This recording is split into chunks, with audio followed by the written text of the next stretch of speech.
अस्सलाम वालेकुम दोस्तों, कैसे हैं आप सब। उम्मीद है खैर आफियत से होंगे।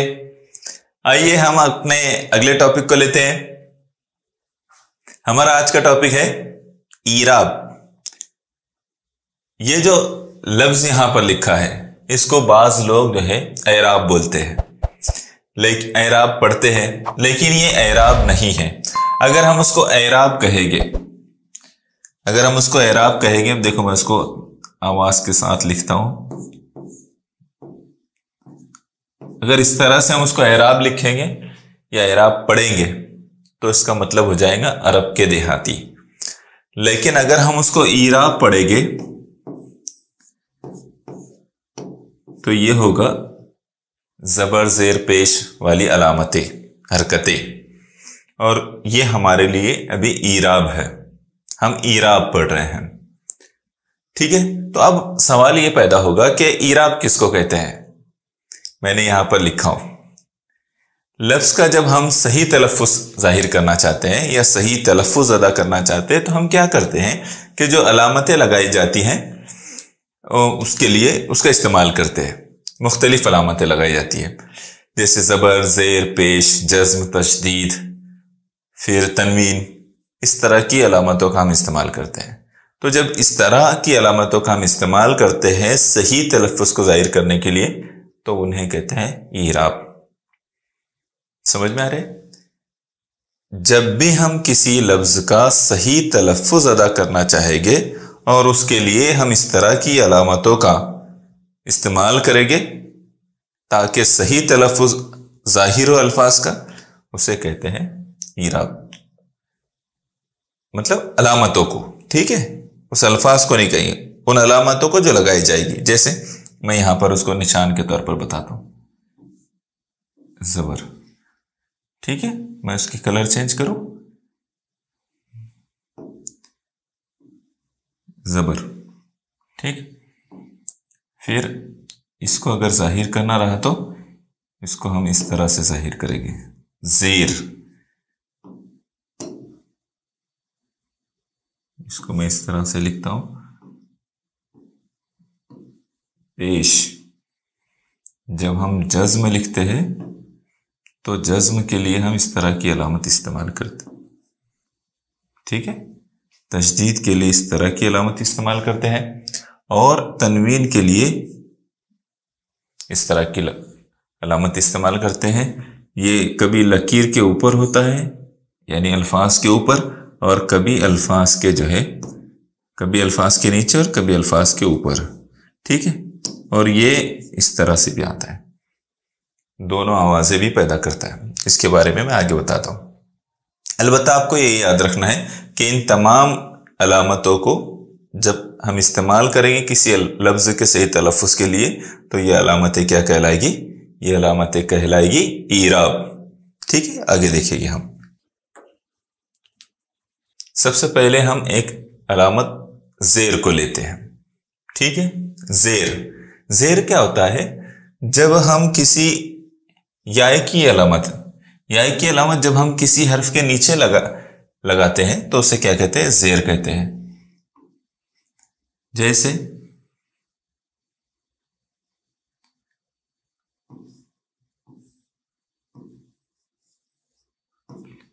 कामिल, जिंदगी।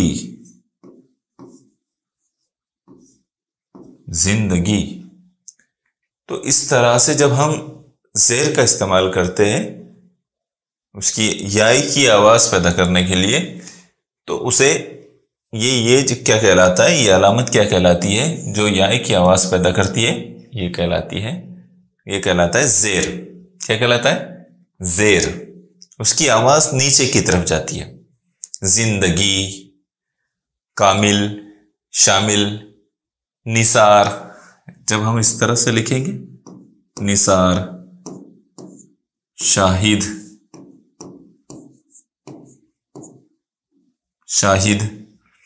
तो ये जो जेर की अलामत है ये भी ईराब का जो है एक ईराब की अलामतों में से एक अलामत है। बात समझ में आई? आपको क्या चीज याद रखना है कि जेर क्या होता है और उसकी अलामत का इस्तेमाल किस तरह किया जाता है, किन अल्फाज में जेर आता है, ठीक है, उसकी आवाज क्या होती है, इतना आपको याद रखना है। आगे देखेंगे, ये बहुत मुश्किल वाला टॉपिक नहीं है, बहुत आसान टॉपिक है, इसलिए हम उसको सरसरी ही जाएंगे। जबर, जबर जो है अलिफ की अलामत जो किसी हर्फ के लिए के ऊपर लगाई जाए उसको जो है जबर कहते हैं। अब अलिफ नहीं लगाया जाता है लेकिन उसकी अलामत होती है। क्या अलामत होती है? जैसे मैं हर्फ पर ही लगा देता हूं, हर्फ, तो हर्फ जब हम पढ़ते हैं तो है पर जो अलामत लगती है वो जबर की अलामत लगती है। दरअसल में होती है वो आवाज अलिफ की, लेकिन जबर उसकी जगह लगाया जाता है। तो जबर जो है ऊपर की तरफ हर्फ के ऊपर लगाया जाता है। हम और भी कई अल्फाज पढ़ सकते हैं, जैसे मैंने ये कहा था आपसे, कमल, कमल कहेंगे कमल, ठीक है। अकमल, अकमल, मैंने अकमल लिखा हूं, इसको मैं मिटा देता हूं, अकमल। तो यहां पर ये मीम पर जो जबर है, ठीक है, तो ये जबर जो है अलिफ की आवाज पैदा कर रहा है। ये याद रखना है आपको कि ये लफ्ज के ऊपर लगाया जाता है, हर्फ के ऊपर लगाया जाता है, लफ्ज के नहीं, हर्फ के ऊपर लगाया जाता है। इसी तरह से और भी आप जो है अल्फाज को जो समझ सकते हैं। अलामत, यहां पर भी जो है अलिफ, ऐन पर जो है अलिफ की जो आवाज पैदा कर रहा है, ये जो अलामत है, अलामत के ऊपर एक अलामत है जो जबर कहलाती है, ठीक है। चलिए आगे देखें। जबर समझ में आ गया, लेकिन आपके उसको आपको जब आप पहली दूसरी में होते हैं तो आपको इस तरह से याद कराया जाता है, या कायदे में आपको इस तरह से याद कराया जाता है। कायदा जब आप पढ़ते हैं तो इस तरह की अलामत लकीर के ऊपर बताते हैं, यानी हर्फ के ऊपर इस्तेमाल करना होती है, ठीक है। आगे देखिए, पेश, पेश कैसा होता है? पेश की अलामत जो है इस तरह से लगाई जाती है, पेश की अलामत इस तरह से लगाई जाती है हर्फ के ऊपर, जैसे सुबक,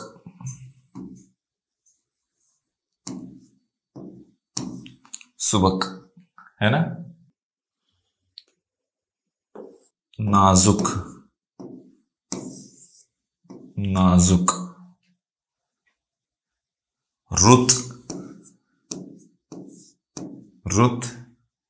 तो ये जो है एक तरह से वाव की आवाज पैदा करती है। ये जो पेश है ये वाव की आवाज को पैदा करता है। पेश की अलामत को आपको याद रखना है, पेश की अलामत आपको अच्छे से मालूम है, और ये बहुत आसान सी बात है। पेश की अलामत कोई मुश्किल सी बात थोड़ी है कि उसको भी याद रखा जा सके, ठीक है। तो इस तरह से वो हर्फ के ऊपर आती है जो आवाज को गोल घुमाती है मुंह में, और इस तरह हम जो है पेश को जब किसी हर्फ पर लगा देते हैं तो उसकी आवाज में भी वो असर पैदा होता है, या फिर उसको वाव का साउंड वो दे देती है, ठीक है। आगे देखें, जज्म, जज्म के लिए और एक नाम कहा जाता है। जज्म क्या है? वो जेर जबर पेश हम हमेशा पढ़ते रहते, इसलिए उसके ऊपर ज्यादा तफसील से या ज्यादा समझाने की जरूरत नहीं है, इसको थोड़ा सा समझ लेते। जज्म बोले तो इसका दूसरा नाम है साकिन। क्या है? साकिन है। साकिन बोले तो ठहरा हुआ, रुका, रुकना। साकिन बोले तो रुकना, रुक गए आप, ठीक। जैसे साकिन को ही ले लीजिए, साकिन की मिसाल लेते, तो जब मैं साकिन लिख रहा हूं तो यहां पर कहां जज्म का इस्तेमाल होगा? तो वो यहां पर साकिन आपकी जो जब ये इस लफ्ज को आप तलफ्फुज अदा करते हैं तो क्या होता है कि आप नून पर रुक जाते हैं, साकिन है ना। तो वो जज्म जिस पर लगता है वो साकिन हो जाता है, या वो साकिन होता है, ठीक है। साकिन समझ में आया आपको? यानी किसी हर्फ पर लगाने के बाद वो हर्फ की आवाज खामोश हो जाएगी, हर्फ की आवाज रुक जाएगी, खामोश हो जाएगी, है ना, हर्फ की आवाज खामोश हो जाएगी।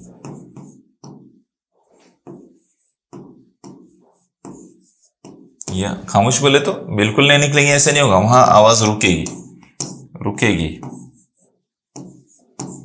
ठीक है। तो इस तरह के अल्फाज आपको जब आपसे कहा जा सकता है कि इस लफ्ज पर जज्म कितने नंबर पर इस्तेमाल हुआ है, ठीक है, तो आपको कोई भी लफ्ज देखकर जो है, जैसे यहाँ पर जज्म का जो इस्तेमाल है वो चौथे नंबर पर, जबकि उससे पहले जबर का जेर का इस्तेमाल हो गया है और नून पर जज्म का इस्तेमाल हुआ है, ठीक है। जज्म यानी ठहरने के लिए या रुकने के लिए या साकिन के तौर पर भी इस्तेमाल होता है। आपको ये भी कहा जा सकता है कि जज्म के लिए दर्ज झेल में से कौन सा लफ्ज इस्तेमाल होता है, तो आपको साकिन का लफ्ज भी याद रखना है। या फिर अलामत कहा जाएगा कि जज्म की अलामत कैसे होती है, तो वो पेश से मिलती जुलती होती है लेकिन पेश नहीं होती है। पेश में और जज्म में फर्क होता है, ठीक है। आगे देखिए, तजदीद, ठीक है। तजदीद की अलामत आप लोगों को पता है कि तजदीद कैसे की अलामत क्या है, ये अलामत है तजदीद की। लेकिन तजदीद किसी अल्फाज किसी हर्फ पर आता है तो क्या तब्दीली वाक़ होती है। जैसे जज्म आता है तो आवाज़ रुक जाती है, अलिफ ज़बर आता है तो अलिफ की आवाज़ पैदा होती है, ज़ेर आता है तो याई की आवाज़ पैदा होती है, पेश आता है तो तकरीबन वाव की आवाज़ पैदा होती है ना। तो तजदीद आने पर आवाज़ में क्या तब्दीली आएगी, हर्फ जो जिस हर्फ पर तजदीद लगेगा उसमें क्या तब्दीली आएगी। तो उसकी एक ख़ास बात होती है कि तजदीद जिस पर भी लगता है उस हर्फ की आवाज़ दुगना हो जाती है, डबल हो जाती है। जैसे तशद्दुद, तशद्दुद, तशद्दुद आ रही है डबल आवाज। तलफ्फुज, तलफ्फुज आ रही है इसकी फे की आवाज डबल। तो ये जिस पर भी लगता है उसको डबल कर देता है। मुशक्कत, मुशक्कत, ये उसको डबल कर देता है। तजदीद का काम ही है कि किसी हर्फ पर लगे तो उसको डबल कर दे, 2 मरतबा आवाज पड़ी जाएगी, है ना। मोहब्बत,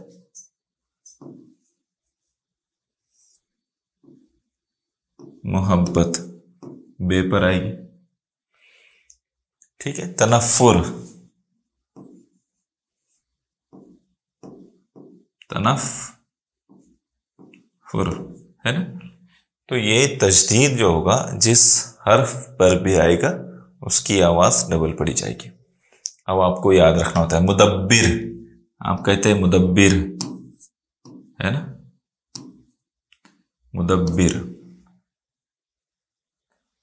तदब्बुर, क्या कहते हैं, तदब्बुर, तदब्बुर, है ना। तो बे पर तजदीद आती है। लेकिन इससे मुताल्लिक मैं बात निकली है तो मैं बता देता हूं कि तदब्बुर के बारे में बाज जो है जो माहिरीन है इसके, तो उनका ये ख्याल है कि तदब्बुर में बे पर तजदीद ना आते हुए दाल पर आएगी।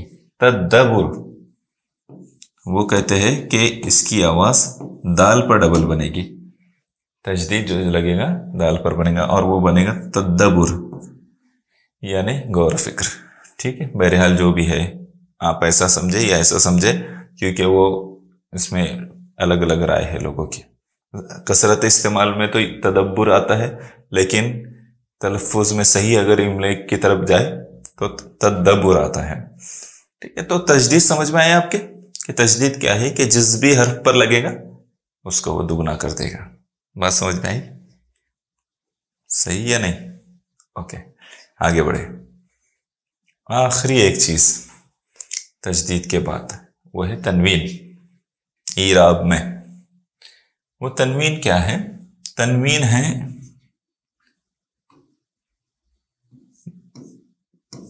डबल जबर, डबल जेर और डबल पेश, इसको तनवीन कहते हैं। ये जो अलामात है इनको तनवीन कहते हैं। और तनवीन की आवाज नून की आवाज पैदा करने के लिए, ये जो तनवीन है नून की आवाज पैदा करने के लिए इस्तेमाल होती है। तनवीन का इस्तेमाल किस लिए होता है? नून की आवाज पैदा करने के लिए, नून की आवाज पैदा करने के लिए, पैदा करने के लिए। ठीक है, तो ये जैसे मैं कुछ मिसालें देता हूं। गालिबन, है ना। अब ये मत कह देना कि गालिबन जो है गालिब की बीवी का नाम है, ऐसा नहीं है, बल्कि गालिबन एक लफ्ज है। फिर हकीकतन, हकीकतन, है ना। मसलन, मसलन का इस्तेमाल तो आप बहुत मर्तबा करते हैं, मसलन, ठीक है। लेकिन एक बात को याद रखें कि उर्दू में ज्यादातर जो जबर वाली तनवीन है वही इस्तेमाल होती है, अलिफ पर लगने वाली तनवीन। यहां मैंने इस पर लगाया ना, ये दरअसल में ये लगाने का तरीका यहां गलत हो गया, ये जो तरीका है ये गलत हो गया। सही तरीका क्या होगा कि वो अलिफ पर लगेगी, अलिफ पर, ठीक है। हकीकतन यहां अलिफ पर लगेगी और तब जाकर वो नून की आवाज पैदा करेगी, ठीक है। तो आप उसकी जगह कभी सही वो करें, समझे उसको सही अंदाज में, ठीक है। तनवीन समझ में आ गए। तनवीन जो है दरअसल में नून की आवाज पैदा करने के लिए है, और वो ज्यादातर उर्दू में जो है अलिफ के लिए ही या जबर वाली ही तनवीन इस्तेमाल होती है। अरबी जुबान में तीनों तनवीन इस्तेमाल होती है ना। ठीक है, चलो ये बातें समझ में आ गई। अब देखिए हमने क्या क्या चीजें इसमें पढ़े। इसमें और एक चीज को याद रखिए कि जब ईराब का तज़किरा होता है तो मैं इसको इरेज कर देता हूं, ठीक है।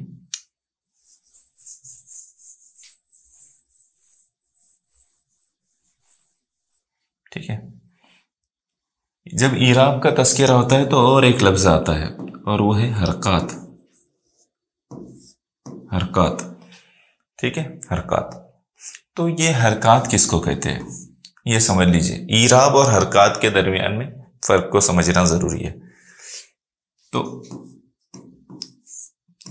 ईराब और हरकत, हरकत में तीन अलामतें इस्तेमाल होती है। एक जबर, दूसरा जेर और तीसरा पेश। ये तीनों अलामतें हरकत भी कहलाती है। इनको तीनों को हरकत भी कहते हैं। क्या कहते हैं? हरकत भी इन्हें कहते हैं। अलबत्ता वो ईराब भी है, ईराब होते हुए हरकत भी होती है। लेकिन ईराब में जो जज्म है ना, तो ये जज्म हरकत में शामिल नहीं होती। तशद्दुद है ये हरकत में, तजदीद है तो ये हरकत में शामिल नहीं होती। सिर्फ ये तीन अलामतों को हरकत में काउंट किया जाता है। अलामत आप अरबी में जब मदरसे में आप जाते हैं, मकतब में जाते हैं, तो आपने वहां पढ़ा होगा जबर जेर पेश को हरकत कहते हैं, जैसे ब जबर बा जबर ब। थोड़ा भी ना खींचो क्या क्या है, इस तरह से पढ़ते हैं। आपको अच्छे से याद है, मुझे नहीं याद है, ठीक है। तो इस तरह के अल्फाज, ये सारी बातें हमने पढ़ी, जिसमें हमने ईराब क्या होता है, ईराब का तलफ़ुज़ भी हमने समझा, ईराब के मानी हमने समझा, इसके साथ ईराब कहते किसे हैं, है ना, यह समझा। और ईराब में कौन कौन सी अलामतें होती है, जेर जबर पेश, है ना, जज्म, तशदीद और तनवीन, इस तरह की जो अलामतें होती है उसके बारे में हमने समझा और उनकी मिसालें कुछ हमने समझने की कोशिश की। अब जो है हम क्या करेंगे कि जो हमने इस सबक में हुरूफ तहज्जी और ईराब, इस सबक में हमने 3-4 बातें जो सीखे हैं उस पर हम कुछ मश्क हल करेंगे। इसमें नहीं, अभी कंटिन्यू नहीं करेंगे। इसके बाद वाला जब मैं आपको टॉपिक पर वो करूँगा, वीडियो बनाऊंगा, तो उसमें हम इंशाल्लाह उसको करेंगे, कवर करेंगे, उसकी तमाम की मश्क करेंगे। उसमें क्या क्या होगा, हुरूफ तहज्जी होगा, पहले तो कवाइद होगा, फिर उसके बाद में हर्फ, हुरूफ तहज्जी, हर्फ की अक़साम, और उन अक़साम में हुरूफ इल्लत, हुरूफ सही, हर्फ जार, हर्फ अत्फ, इस तरह की चीज़ें होगी। और फिर उसके बाद में हुरूफ शमसी, हुरूफ कमरी, और हम ईराब पर आएंगे। ये सारी नुकात पर, टॉपिक्स पर हम सवालात की मश्क भी करेंगे। अभी सिर्फ चंद एक सवालात की मश्क करेंगे, क्योंकि आपके टेस्ट भी होना है, उसमें भी फिर आपको कुछ मजीद सवालात हल करना होंगे। अभी देखिए यहाँ पर पहला सवाल देखिए, पढ़िए क्या लिखा है। ज़ेल में से अलामत इल्लत पहचानिए। क्या होगा जवाब? इल्लत बोले तो आपके जहन में आएगा, है ना? क्या आएगा? अलिफ वाव ये। लेकिन सवाल को गौर से पढ़ना है, अगर ऐसा किए तो गलत कर बैठेंगे। क्या कह रहा है यहां पर सवाल में? अलामत इल्लत। किस चीज के बारे में कह रहा है? अलामत इल्लत के बारे में। ठीक है, तो अलामत इल्लत क्या है? हमने पढ़ा था अलामत इल्लत क्या है? ज़ेर ज़बर पेश। तो फिर कौन सा ऑप्शन होगा? ये अलामत इल्लत होगा, तीसरे नंबर का। आपको सवाल को समझ, कॉम्पिटिटिव एग्जाम्स में भी और किसी भी एग्जाम में इस बात की बड़ी अहमियत होती है कि आप सवाल को समझते हैं या नहीं समझते।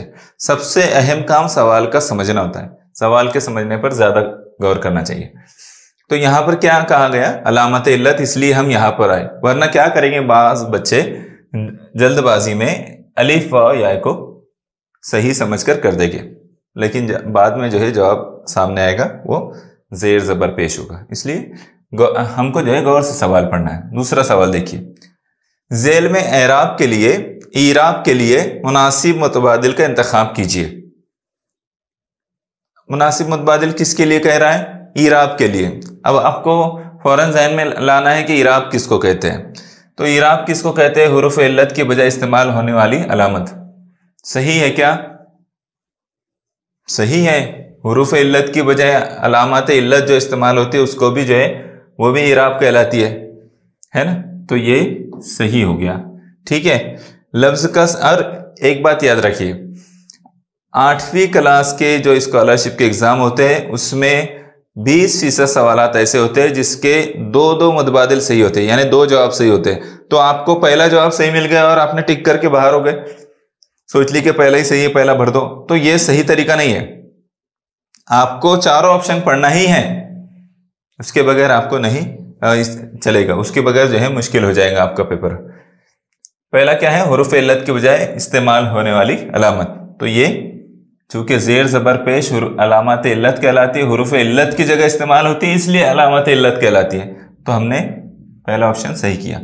लफ्ज का सही तलफ़्फ़ुज़ जाहिर करने के लिए इस्तेमाल होने वाली अलामत, ये भी सही बात है कि जेर जबर पेश साकिन जज्म जिसको कहते हैं, ये सब हम कब इस्तेमाल करते हैं? ये लफ्ज का सही तलफ़्फ़ुज़ अदा करने के लिए करते हैं, तो इसलिए ये भी सही है। अब जब 2 सही आ गए तो फिर आगे की पढ़ने की जरूरत नहीं। अगर पहला और दूसरा ऑप्शन सही आ गया, चूंकि 3 नहीं सही आएंगे, ठीक है, तो तीसरे और चौथे ऑप्शन पर जाने की जरूरत नहीं है, 2 हमारे सही है। वैसे भी तीसरे ऑप्शन को अगर यहां पढ़ भी ले, तीसरे और चौथे ऑप्शन को, 2 फिक्रों को जोड़ने वाले हुरूफ, 2 फिक्रों को जोड़ने वाले हुरूफ क्या कहलाते हैं? हुरूफ अत्फ कहलाते हैं। ठीक है, हुरूफ तहज्जी के तमाम हुरूफ, जाहिर सी बात है हुरूफ तहज्जी के तमाम हुरूफ को ईराब नहीं कहते, इसलिए ये दोनों भी गलत हो गए। ठीक है, बात समझ में आई? चलिए आगे देखते हैं।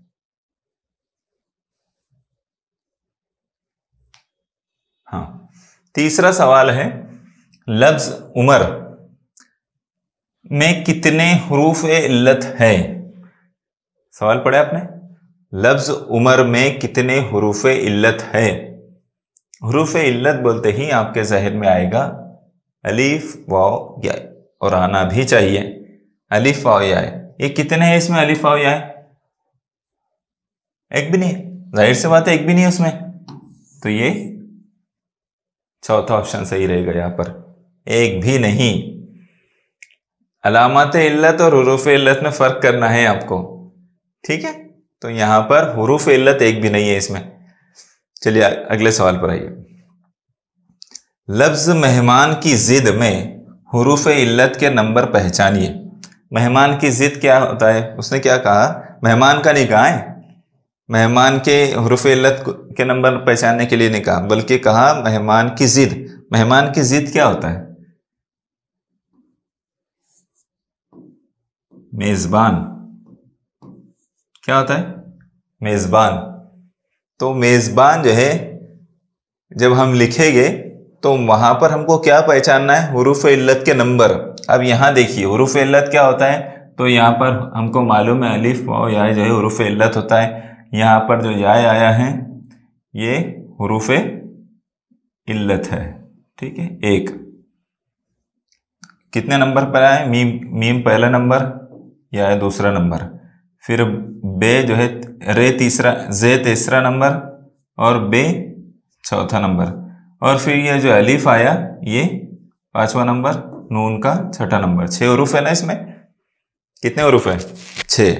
अब उसमें देखो कि जो या और अलीफ आया है, जो हुरूफ इल्लत है वो कितने नंबर पर है, एक तो दूसरे नंबर पर और एक पांचवें नंबर पर है। आप देखो कौन सा ऑप्शन सही है, तो इसमें हमारा पहला ही ऑप्शन सही है, दूसरे और पांचवें नंबर पर हुरूफ इल्लत आया है मेजबान में।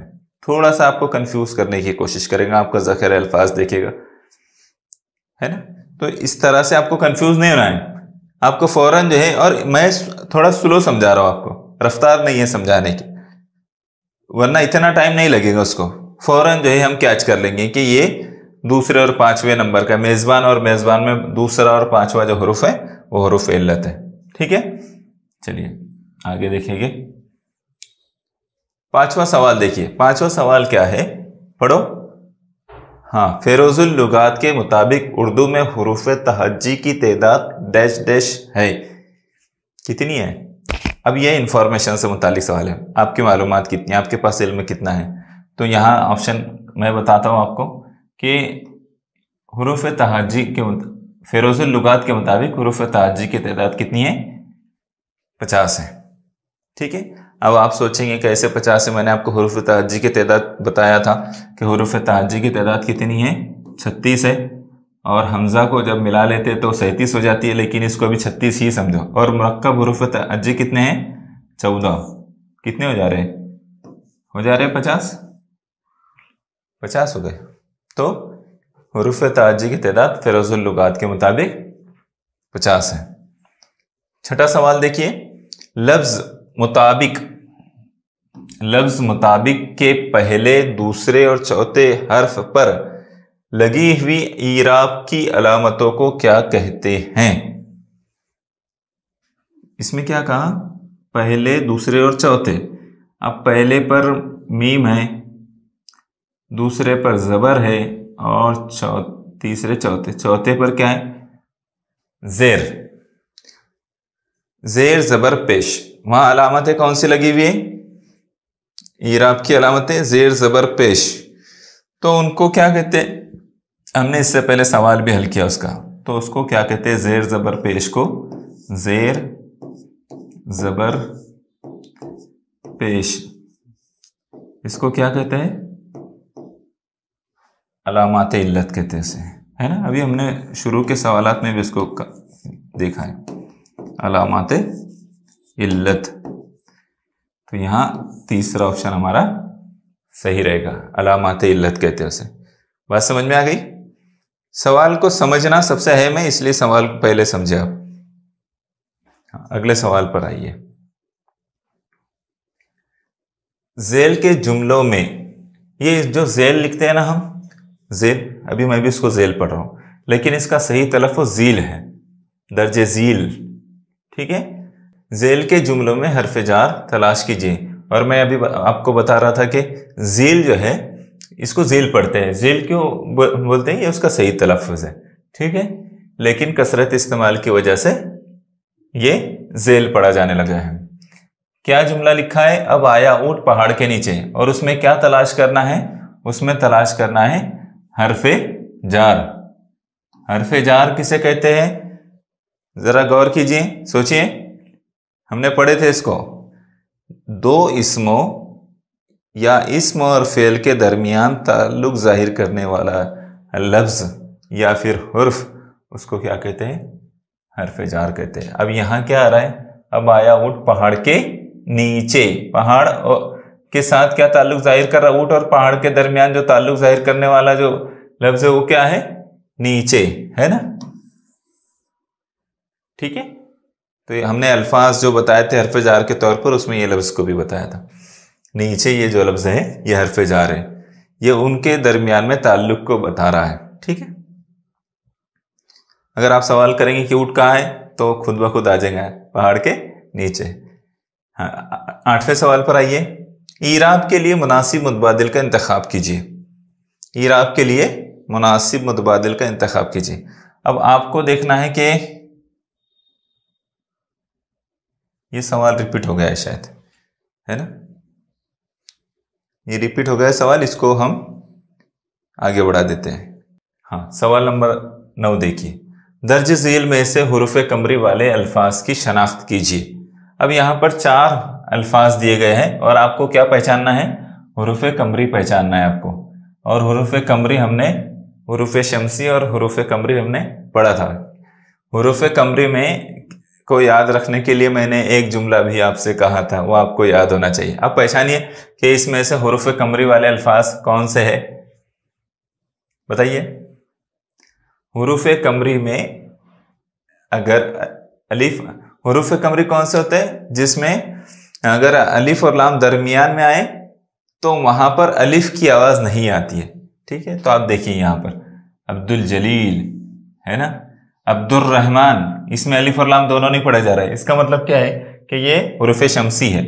बिल खुसूस, यहाँ पर अलिफ नहीं पढ़ा जा रहा है लेकिन लाम पढ़ा जा रहा है, तो इसका मतलब ये है कि ये हुरूफ कमरी है। अब्दुल लतीफ, अब बोलेंगे यहाँ तो लाम की आवाज पढ़ी जा रही है तो इसने तो हुरूफ कमरी होना चाहिए, लेकिन यहाँ 2 मरतबा लाम है, इसलिए पहला अलिफ और लाम जो है नहीं पढ़ा जा रहा है, अलिफ और लाम नहीं पढ़ा जा रहा है, बल्कि दूसरा जो लाम है वो पढ़ा जा रहा है, उसकी आवाज है। लेकिन कंफ्यूज हो सकते हैं आप कि यहाँ पर लाम की आवाज आ रही है इसलिए शायद ये कमरी हो, लेकिन ऐसा नहीं है। अलिफ और लाम यहाँ नहीं पढ़ा जा रहा है इसलिए ये शमसी है। और अगर आपने सबसे अच्छा तरीका वो है कि जो मैंने आपसे कहा था एक जुमला, कौन सा जुमला, हक का खौफ अजब गम है, अगर ये जुमला आपने याद रखा तो ये सारे कमरी हरूफ इस जुमले में आए हैं। तो जीम आपको समझ में आ जाएगा, अजब में जीम है ना, खे, खौफ में खे आया है, तो आप समझ जाएंगे कि ये तो फिर हुरूफ कमरी है और आसानी से पहचान लेंगे। ये दोनों जो है हुरूफ कमरी वाले अल्फाज हैं। आखिरी सवाल देखिए, जब किसी लफ्ज में एक ही हर्फ दोबारा एक साथ आए तो उस हर्फ को दोबारा नहीं लिखते बल्कि एक ही मर्तबा लिखते हैं, इस पर एक अलामत लगाई जाती है, उस अलामत को क्या कहते हैं। सवाल थोड़ा तवील है, हो सकता है चकमा देने के लिए हो, लेकिन आपको समझना है क्या कहा जा रहा है कि जब किसी लफ्ज में एक ही हर्फ पर एक ही हर्फ दोबारा एक साथ आए, एक ही हर्फ दोबारा एक साथ आए तो उस हर्फ को दोबारा नहीं लिखते बल्कि एक ही मर्तबा लिखते हैं, उस हर्फ पर एक अलामत लगाई जाती है, उस अलामत को क्या कहते हैं। उस 2 बार को ना लिखते हुए एक बार लिखकर 2 बार आवाज पैदा की जाती है, आवाज पढ़ी जाती है, तो उसको क्या कहते हैं। जैसे मैं आपको एक लफ्ज लिखता हूं, तमन्ना, ठीक है, मैंने एक लफ्ज लिखा है यहां पर तमन्ना, है ना, तो यहां पर नून डबल लिखा गया क्या, नून की आवाज तो डबल आ रही है लेकिन लिखा गया क्या, नहीं लिखा गया, बल्कि उसके ऊपर एक अलामत लगा दी गई। और वो अलामत क्या होती है, वो अलामत क्या कहलाती है, हाँ, तजदीद कहलाती है। क्या कहलाती है, तजदीद कहलाती है। तो इस तरह से जब किसी लफ्ज में एक ही हर्फ को 2 बार पढ़ना हो लेकिन उसमें 2 बार आता हो लेकिन उसको एक ही बार लिखा जाए तो उसके ऊपर एक अलामत के तौर पर जो इस्तेमाल करते हैं वो तजदीद होता है। तो यहाँ हमारा जो ऑप्शन होगा वो दूसरा होगा, ठीक है। यहाँ पर हमारे ये सवालात कंप्लीट हुए। ये कुछ सवालात हैं, आपको इससे मज़ीद सवालात की तैयारी करनी है, ज़्यादा सवालात की तैयारी करनी है। मज़ीद और ज़्यादा दोनों का मतलब एक ही होता है, इसलिए रिपीट नहीं करना है उसको, ठीक है। तो उम्मीद करता हूँ कि आपने इन सवालात को अच्छे से समझा होगा और उसके जवाबात पर गौर किया होगा। और मैं आपसे ये तवक्का करता हूँ कि आप इतने सवालात पर बस नहीं करेंगे बल्कि और भी ज़्यादा सवालात हल करने की कोशिश करेंगे। जज़ाकल्लाह खैर।